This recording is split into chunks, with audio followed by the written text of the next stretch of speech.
Hello, আসসালামু আলাইকুম। আশা করি আপনারা ভালো আছেন। তো ভালো থাকার মাঝে কিছু দুঃসংবাদ নিয়ে আসলাম। সেটা হচ্ছে যে আমরা বাসার থেকে এই পথ দিয়ে চলে আসলাম।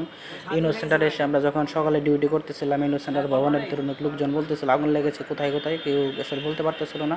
তো আমরা পাশের একটা জানালা ছিল 12 তলা থেকে আমরা দেখলাম যে আসলে এই খাম্বাতে আগুন লেগে গেছে। তো এটা হচ্ছে দিলকুশা 52-53 ইউনো সেন্টারের পাশে দিলকুশা, এটা রাজুকের দিকে। তো এখানে আসলে আগুনটা লেগেছে। আশপাশে মানুষকে একটু বলতেছিলাম আমরা, এই 12 তলার থেকে ছাদে অনেক লোকজন দাঁড়িয়ে ছিল, বুঝে বললাম ভাই এখানে কেমনে কি। তো ওনারা বলতেছে ভাই আসলে সঠিক বলতে পারতেছি না, আমরা ভবনের ভিতরে ছিলাম, তো আমরা ছাদে চলে আসছি, আপনারা নিচে এসে দেখতে পারেন।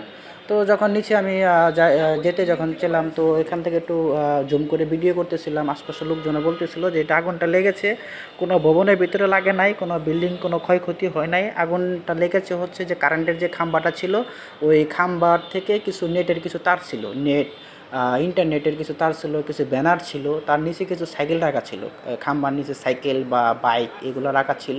তো ওগুলো সবই মোটামুটি সরিয়ে ফেলেছিল, কিছু সাইকেল সরাইতে পারে নাই, যে খাম্বার সাথে সিরকল দিয়ে তালা মারা ছিল, সাইকেলগুলো তো আগুন লেগে গেছে। তো এখানে আগুনটা লাগার কারণটা হচ্ছে যারা বলল যে আসলে যখন বিদ্যুৎটা যখন চলে গেছে, আবার যখন আসার পরে হচ্ছে কিছু কারেন্টের খাম্বার থেকে কিছু আগুনের কিছু গোলা পড়ছে, মানে আগুনের যেটা আর কি পড়ে, যেরকম জ্বালাই দিলে পরে ওরকম জ্বালার মতন ওটা পড়ে গেছে। তো পড়াতে ওই যে নেটের তারগুলো ছিল, ব্যানার ছিল, ওটার থেকে আস্তে আস্তে মানে গলে গলে তারপর ওখান থেকে আগুনটা লেগেছে। তো ওখানে ব্যানার ছিল, তো ওখান থেকে আগুনটা লেগেছে। অলরেডি ফায়ার সার্ভিস চলে আসছে। এখন সকাল বাজছে হচ্ছে 11:30। তো 10টা 11:30 বাজে। তো এখানে ফায়ার সার্ভিস এসে তারা পানি দিচ্ছে, তারা আগুনটা নিয়ন্ত্রণে আনছে। এখানে অনেক মানুষ হুড়োহুড়ি করতেছিল, কোনো ক্ষয়ক্ষতি হয় না আল্লাহর রহমত। এখানে সুষ্ঠুভাবে আগুনটা নিয়ন্ত্রণে নিয়ে আসছে। কিন্তু এখানে একটা বিষয় হচ্ছে, যারা কারেন্টের যারা খাম্বাতে যারা কাজ করেন বা যারা নেটের কাজ করেন, আমার মনে হয় কারেন্টের খাম্বাতে কোনো নেট, কোনো ব্যানারের কোনো সাইনবোর্ড না লাগানো ভালো, উত্তম।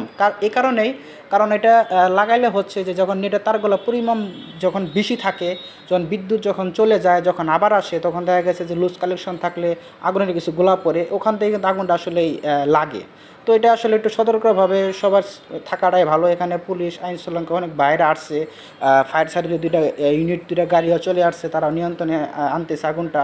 কিন্তু আমি সবাইকে একটা জিনিস মানে বলতেছিলাম যে যখন আপনারা কোনো খাম্বাতে কোনো লাইন দিবেন বা যখন নেটের তারগুলো থাকবে, আপনি ওগুলোর থেকে একটু দূরে থাকবেন। কারণ কারেন্টের খাম্বাতে কোনো ব্যানার, কোনো নেটের তার কেউ দিবেন না।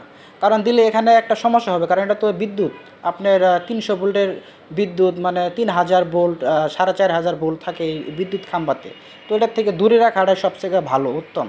তো আমরা আমরা 12 তলার থেকে আশপাশের মানুষকে জিজ্ঞেস করছিলাম, ওই সাথে কিছু আমাদের পরিচিত লোক ছিল, তারা বললাম যে ভাই কোনো রশি, কোনো পানি কিছু লাগবে কিনা, বলতেছিল না ভাই কিছু লাগবে না। তো আমি বললাম যে ভাই আপনারা কি হুড়োহুড়ি করবেন না, সুষ্ঠুভাবে থাকেন, যেহেতু ফায়ার সার্ভিসের গাড়ি চলে আসছে, অবশ্যই আগুনটা নিয়ন্ত্রণে আসবে। কোনো ভবনের ভিতরে কোনো আগুন লাগে নাই, পাশে একটা ব্যাংক ছিল, আল্লাহর রহমতে কোনো এরকম বড় ধরনের কোনো ক্ষতি হয় নাই। তো তারপর আমরা উপর থেকে দেখার পরে তারপর আমরা নিচে চলে গেছিলাম। নিচে গিয়ে আমরা অনেক কিছু দেখতে পারলাম, যে নিজের চোখে আসলে না দেখলে না হয়।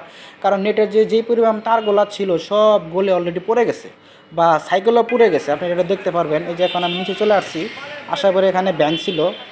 তো যে বিদ্যুতের গাড়িও চলে আসছে, তারা যে আসলে আগুনটা কীভাবে লাগলো, তো তাদের জিজ্ঞেস করলাম, তারা বললো যে ভাই আসলে এখানে নেটের পরিমাণভাবে তার ছিল বা ব্যানার ছিল। তো যখন আমাদের বিদ্যুৎটা যখন যায় আবার যখন আসে, তখন কিছু আগুনের কিছু গোলা পড়ে লুজ কালেকশন থাকলে, তো ওটার থেকেই যখন পড়ছে আগুনের গোলাটা, তো ওখান থেকে আস্তে আস্তে আগুনটা লেগে গেছে।